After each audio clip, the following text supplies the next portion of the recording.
Welcome to the Sense of Soul podcast. We are your hosts, Shanna and Mandy. Grab your coffee, open your mind, heart, and soul. It's time to awaken.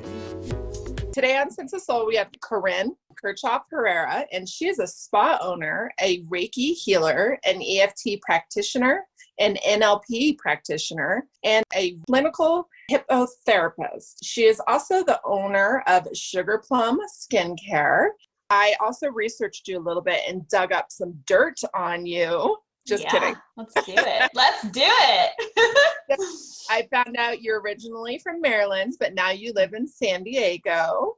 I'm jealous of San Diego. And I also learned that you were a dancer in college, correct? I was. Yeah. Well, so I went to a community college here in San Diego. It's called Grossmont. I've danced my whole life, so it was kind of just like, fuck it, let's do dance. And I loved it, but I got hurt really quick. So I was like, well, if I'm getting hurt at 19, this isn't going to be like a long-lasting thing. And that's when I got into aesthetics, and it's just kind of snowballed. It's been 13 years of that. And you know, I love that, but now it's like I'm in a whole other world that I think has always been a part of me, but I'm now like really like in it and like digging deeper and growing and helping people evolve. So it's pretty cool. The reason I brought that up is because a lot of people around that age, when we're in that solar plexus trying to figure out our identity, and when you go through like this transition, like, and you leave something behind, it's kind of like a piece of your identity goes away. And then you're kind of just like lost, and you're like, oh shit, I got to pick something to do. What do I do now? Part of like my morning, like ritual of embodiment is dancing, you know? So like I'll work out, and then I grew up belly dancing. I'll put on like, you know, like not Middle Eastern music, but like, you know, kind of that style, and I'll dance and I'll really kind of drop into my body to feel, you know, like when you dance sensually, it's not about dancing sexy. It's like when you're moving your body and just like really dropping in and feeling that, I mean, you can't get more feminine than that. You know what I mean? Yeah. Raising that vibe. Oh yeah. Well, and you're seeing right now that a lot of photographers are embracing that side of the feminine energy as well, and doing a lot of the, you know, very provocative but feminine photo sessions. Mm-hmm. Getting in touch with both feminine and masculine energy is so important. Yeah. So, you know, we all have different kind of traits when it comes to our energies. And with your feminine energy, you really want to be able to like embody like that flow, that ease, you know, and just kind of surrender to just life and just surrender to the energy. And with our masculine, that's kind of like the go, go, go. I got to keep doing things. I got to get things done, you know. So if you're always in one or the other, you're not able to maintain that balance. You know, like for me, probably most of my adult life, I was in that masculine, that go, go, go, build, build, build, do, do, do. And then I kind of just got to this point where I was like, I can't do this anymore. You know, like it was just too much. And you kind of, at least for myself, I thought that was who I was. I thought I was just this like, you know, go-getter, which I am, but it was such a big burnout for me. And that's when it was like that big wake up call where I was like, whoa, I've got to slow down. I have to like really drop into my body and feel the feels. You know, I feel like some people just go, go, go, so they don't have to feel anything.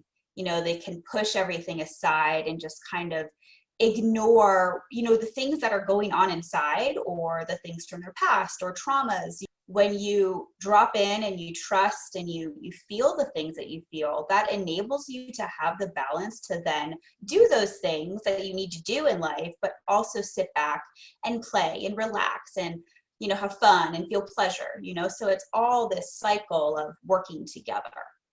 I love that. I'm sure you're grateful for the go, go, go to one point, because you were in your masculine energy when you were building your business as an esthetician and opening, you have multiple spas that you still have, correct?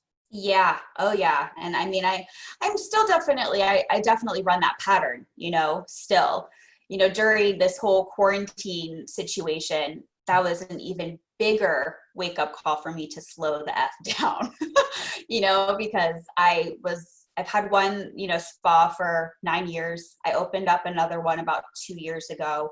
So you're just constantly doing things, and then you get to the point where you go, what day is it? What time is it? Where am I? I used to teach travel around the country before this. So I've always just been going, and you can't maintain that forever. You just can't. Can you tell us about your spas? Do they all include a spiritual practice, or what does your services look like? So I have 2 spas that are essentially like spa suites. So I have different women there that run their businesses. They rent rooms and they run their own businesses. So my own space, I do definitely incorporate Reiki. I just started utilizing like crystal singing bowls, which I'm obsessed with. If you've never played with them, they're just it's like addicting. But the other one I have is a CBD spa. They incorporate CBD into the massage and the skincare and everything. So people really like that. We opened that right before the boom. So it was just one of those things where I woke up and I was like, I have to do this. I don't know why, but I know I have to do this. And so I kind of just figured it out and I did it. I'm a massage therapist. The thing is that I don't want to just rub somebody's stress anymore. I 100% understand. Mm-hmm. And so that's where I'm at. I want to connect more deeper add more meaning into my service.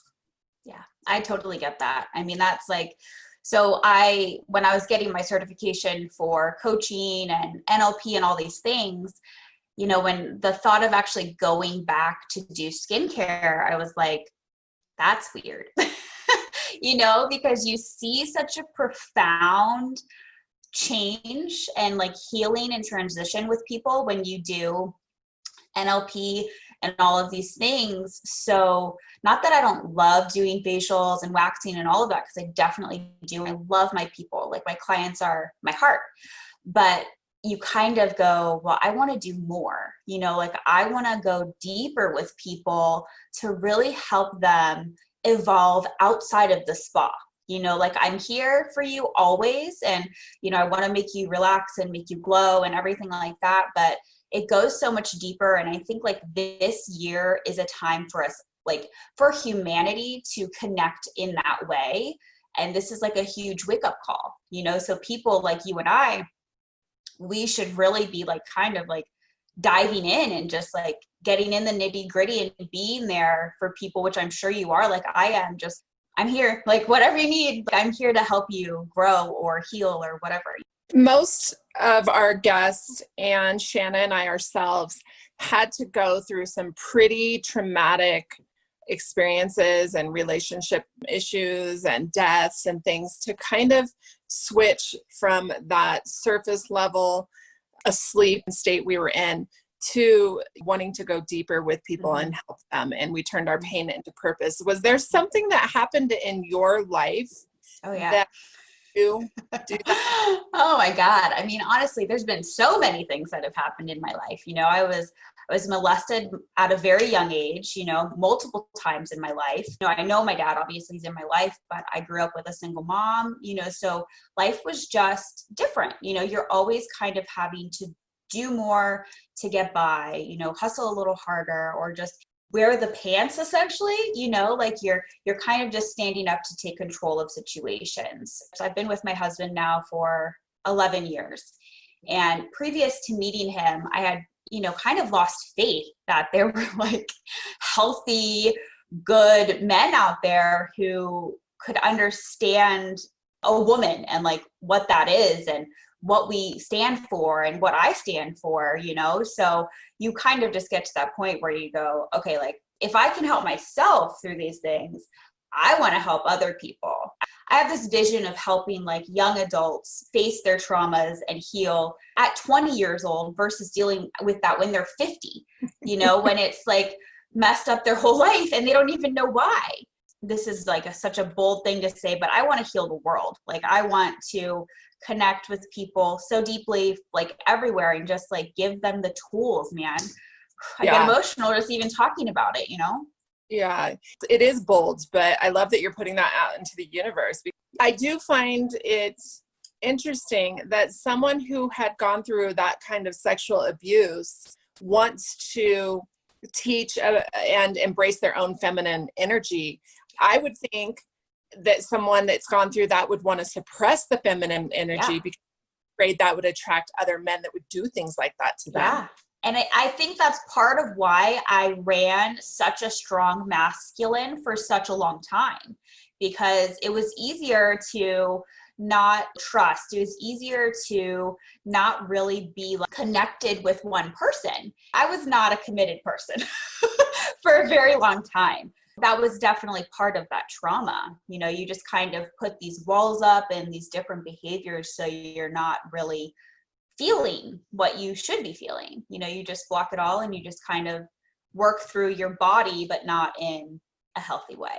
Did you yourself find healing within Reiki and some of the modalities that you do now? Yeah. My mom is a Reiki master and she's been doing that for a long time. I think she's just a natural healer, to be honest. She's always just kind of been like my rock in every way. And then, you know, utilizing NLP, it's like mind blowing. You go so deep and you're like, whoa, like that's where that came from if you didn't already know. So the NLP for sure, the Reiki, breath work has been a huge game changer for me. Let's dive into that a little bit deeper because that don't know what NLP is. Sure. So NLP essentially is the way that we speak to ourselves, to our brains, our subconscious. A lot of the time we build limiting beliefs, right? That little voice in your head that's like, you're not good enough, or you can't do that, or whatever it is that it's saying to you, we're able to go in and create and like kind of destroy that belief and replace it with one that is going to enable you to live your best life and be your best self.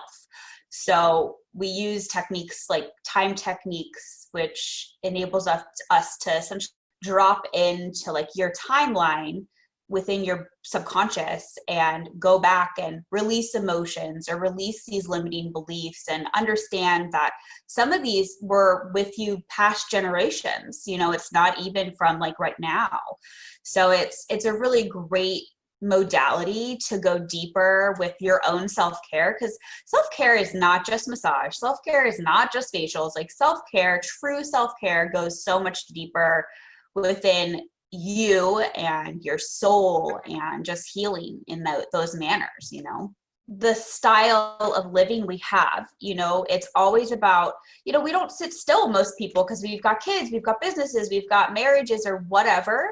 So by the time we get home from our day, like the thought of like doing something for yourself, you're like, well, I'm tired, or I don't really think it's going to be worth it, or whatever we say to ourselves, you know. So just with you and your worthiness is huge. And that goes back to, you know, working with your inner child. Like your inner child is game changer when you start that work with yourself.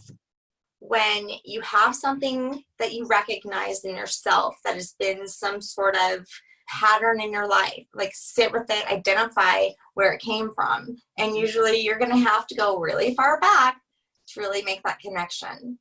Yep. It's so true.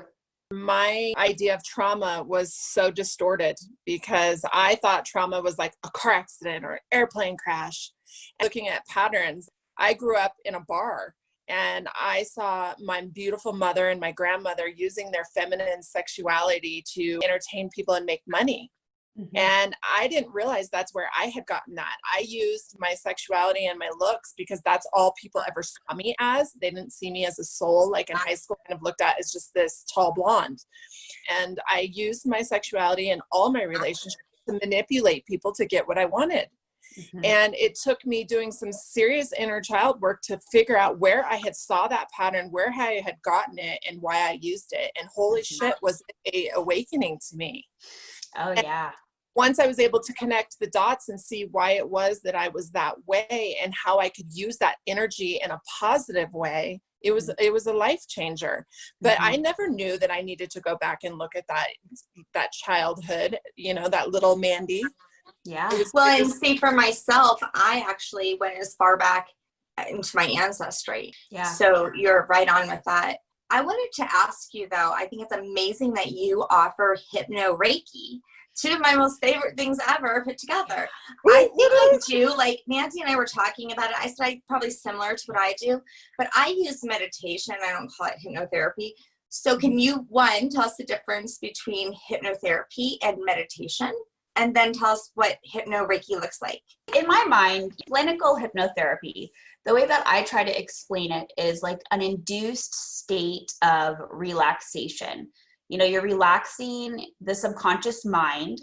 So then, whatever it is that you're wanting to work on, we can then speak directly to your subconscious mind. So it's very similar in the relaxation portion of meditation. So with Hypno Reiki, you're starting with an induction, so you're getting them very relaxed, calming their mind. So then when you do the Reiki, they receive it so much better, because their mind is just calm, they're not fighting it. I do a Reiki facial where while they're masking, they're super calm already. And I just do the Reiki, and it's been pretty awesome. They receive it really well, because if you don't do something, at least I find, to relax them first, it's like you can feel them pushing back at you, and you're like, just take the energy, just take it. So it works really well. I've experienced that so many times where I'm just like, what, you came to me for this? You don't want this, Yeah. It's interesting what we resist. But in order for things to really flow, you have to allow yourself to feel safe in receiving. I used to have to lie to go get a massage. That's how very codependent I was to my family. I didn't believe that I was worth or deserved a massage, even though I was massaging people on a freaking daily basis. What are some suggestions to tap into feminine and masculine energy, one or the other? With the feminine, you just have to find time to play, find time to laugh, find time for pleasure. I feel like as females, a lot of us feel ashamed by that, or that it's not safe. When you've been molested, it does not feel safe until you heal that.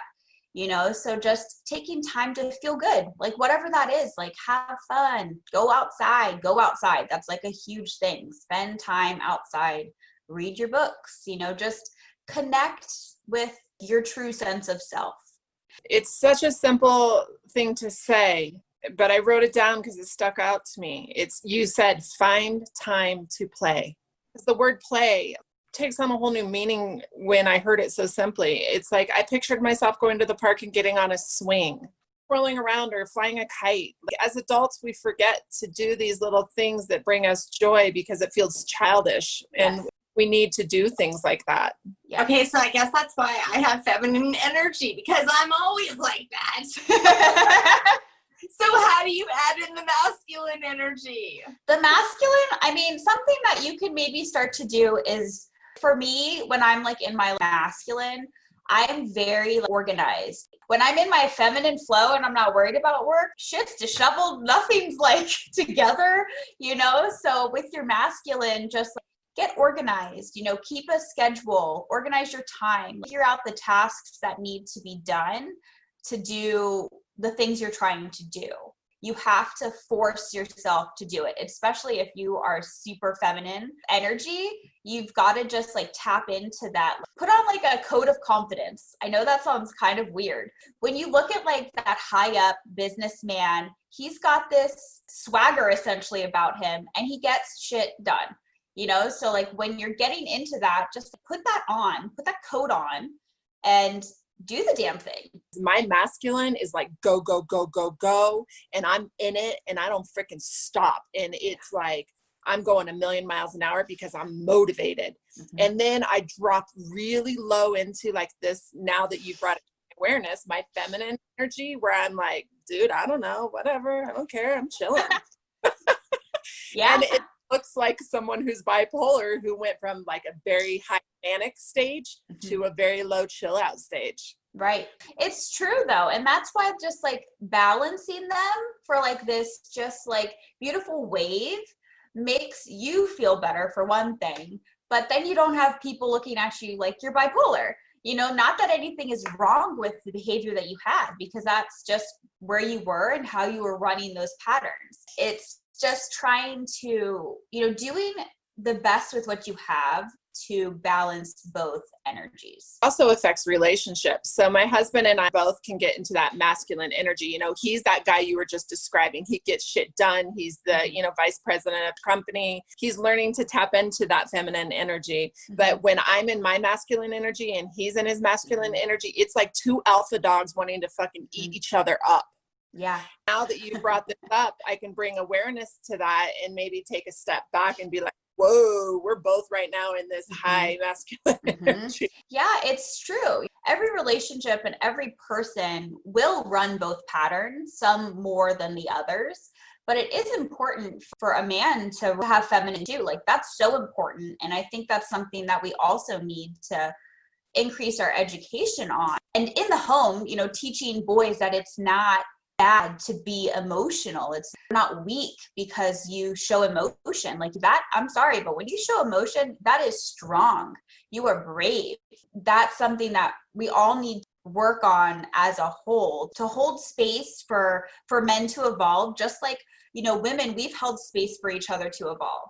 So I feel like we need to do that for men as well, not just women. Like, I work with everybody. I'm not female exclusive. Like, I will love working with men. I love working with women, but we all as a whole need to practice holding space for every individual to grow.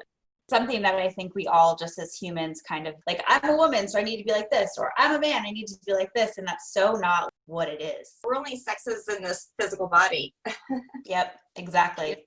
I saw that you also do some tapping. Yeah. Mm-hmm. It's so powerful. That is one of the things that really did help me a lot.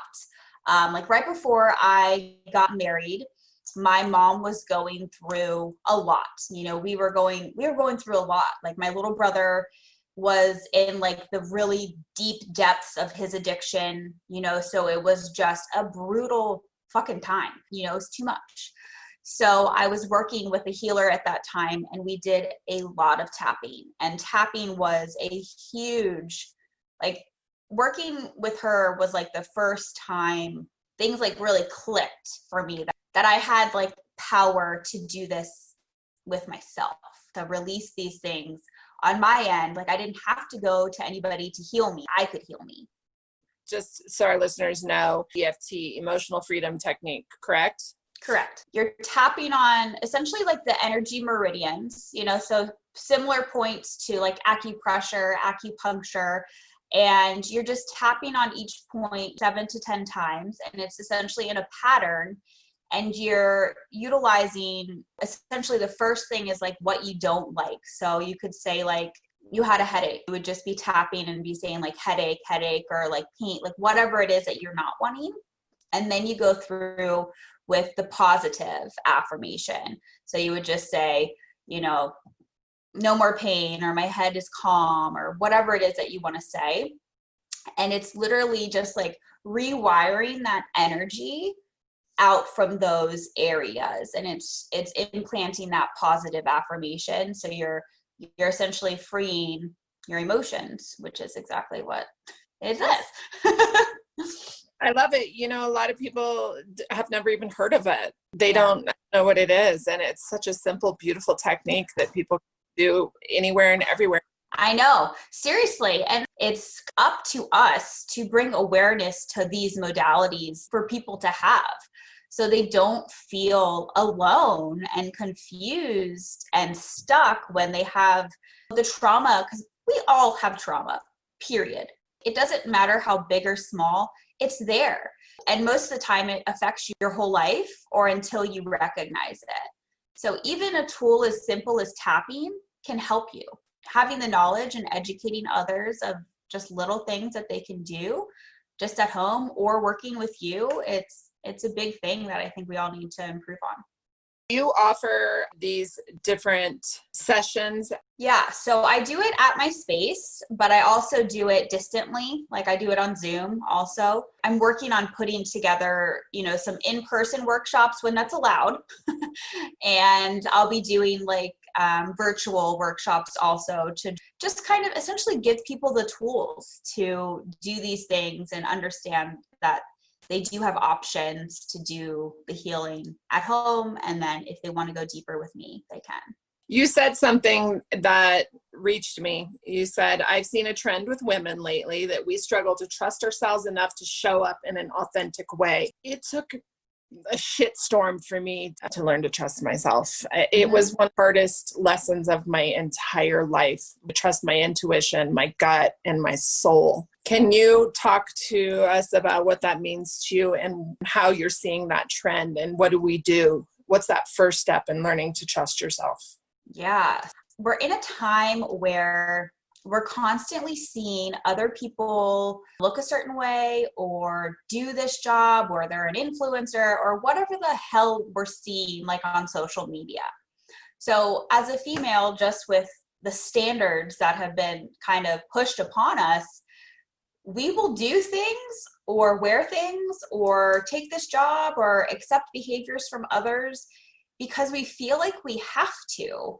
And like it sickens me because we've all done it, and then you don't really realize how fucked up it was until you look back at it. To feel your own intuition is something that we need to teach kids right away, period.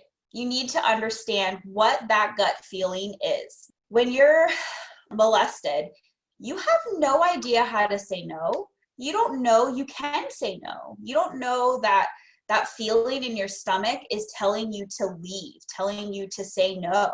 This really hit me hard recently when I was digging deeper within the Epstein situation. And all the women said, I didn't know how to say no, and I should have trusted my intuition. They didn't have the tools to say no. They didn't have the tools to know what that intuition was. Trusting your intuition and understanding what that even is or feels like is dropping into your body. Sitting with emotions that you feel and know, and then like understanding what emotion that is and how it feels in your body. And even experiences. A lot of times we experience things as children and people just say, oh, that's in your imagination, or yeah, you just saw nothing, or you're making up things. And you just from the very beginning stop trusting your experiences and your emotions. Yes. I know it's easier to tell a kid they were not seeing something, but most likely they were. Epstein probably triggered a lot for you. It did. Yeah, it was wild. And so when you're going through something or you're seeing something that triggers you, what does one do? You got to breathe. You've got to breathe, and you have to literally just kind of sit with what you're feeling. Like I literally did this. Like I was sitting there and I was getting more and more pissed off. I was getting so upset that this was happening. Which, I've been very aware of these things for a long time. But I was sad and upset that these women didn't have these tools. So I literally had to sit, and I cried for, I don't even know how long. But you should always allow yourself to feel those feelings. Don't just graze over them and be like, oh, I'll be fine. Because you're not going to be fine, for one thing. And you need to feel those feelings in your body and understand why you're feeling those feelings. And then you can release the feelings. So you can then understand and then heal and then move past it. You're not putting it aside. You're not throwing it away. It's still part of you, but you've healed it, you've understood it, and you can move past it. When you look at people who are in a place of power, like an adult, a teacher, a doctor with the gymnastics, Larry Nesner, that did happen to me with the doctor. But that was kind of one of the things that triggered my memory of it. Because prior to that, I didn't even realize it. Yep. Yeah, we block so much out. We literally disassociate from our bodies. I don't remember a lot of my childhood, and that's because I literally left my body. Like I was not present. Is the energy still there? Oh, yeah. Even though you're not conscious to it, but you decide to detach from it, put it somewhere way out of your thoughts, the energy is still with them. Oh, yeah. Yes, sucks. most definitely. Yeah. And that's why, like, a lot of the time, if they're triggered by something and they're kind of like, why am I feeling like this? It's because whatever situation that happened that caused the trigger, they were disassociating during that time, which most of us have done, and a lot of people still do today because they run their survival pattern. You know, there's multiple types of those, but, you know, they're just running that pattern, and most people have lost or never had the ability to actually be present in day-to-day moment. So, yeah, have it catch up with them. Well, yes. Which is why I think that in the shaman practices, they'll do like soul retrieval and retrieve those bits of your soul that have detached, going back and doing a regression. Yeah. And doing some inner child. So when you do hypnosis with Reiki, what does that look like for you during your Reiki sessions? When I do both together, I have like an inner child script essentially that I utilize. So, you know, I'll do the induction, and then we talk about why are you wanting to connect with your little person today? You know, so then I have an idea of kind of like where we need to go. You know, well, that's what it is, just our little people. And sometimes I'll have them look at a picture, like bring a picture of themselves as a child at the age they're wanting to go back to. So it triggers a lot, you know, when you do that, when you look at the picture and then you go deep and you really do learn a lot about yourself. And, you know, with inner child work, I tell people, like, it's not just this one session. Like, you have to show up for them every day, show up in some way for them every day, because when you're healing that, you have to give yourself now what you didn't get then. That's why it's so powerful. You know, we think we're these adults running around running the show, but at the end of the day, it's our inner little people that truly are making us behave the way that we're behaving. So you've got to, it's a long lasting practice. It's not just something that's one and done. I was just thinking about the importance of sitting with emotions and connecting with them, because we obviously always want to run from them. Talking about going back as a child, I was going to ask your opinion. Do you think it's also important to go back and connect with happy times as well, not just trauma? Is it important to go back and think about, you know, the time at the playground? And I mean, do you think that has benefits as well to connect with those? Most definitely. You know, when you're doing inner child work, it doesn't always even have to be like specifically going back to that time. You know, it can be as simple as like going back and just talking to yourself. That's what I do. Yeah, just like asking, what do you need? Like, it doesn't need to be a big traumatic focused session. You just are connecting with literally yourself in a different manner. You look at everything as a whole. You're not just looking at one problem. I love that holistic approach. In today's society, we seem to spend a lot more money and time on our physical bodies and self-care, but we forget about the inside. That's not saying that it isn't important to take care of the outside, because when you feel good in your temple, then you feel good on your insides too.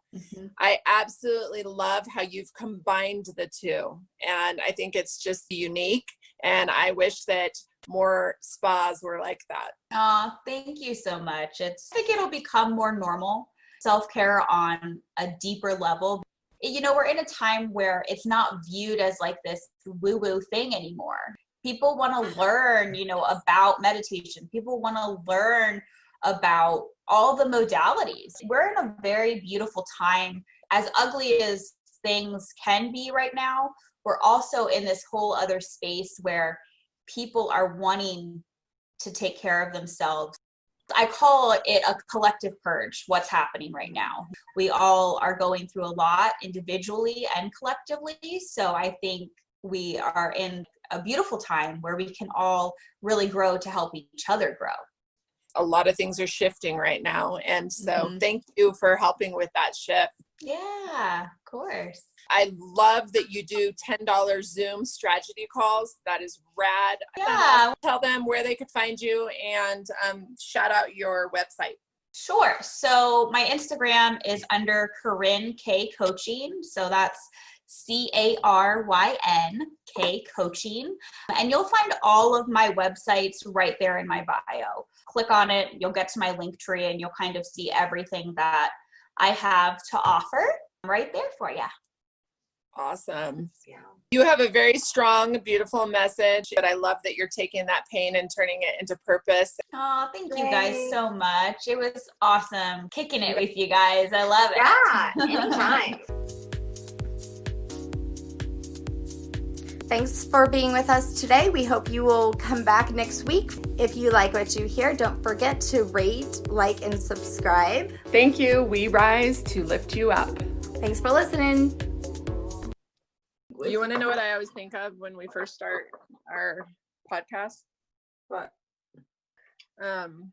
What the fuck is up? Any place to be? Coming on the mic is Shannon, Mandy, motherfucking me. Easy E, I got bitches galore. You might have a lot of bitches, but I got much more. That was good. That was our jam back in the day. So our jam. Yeah. Still is.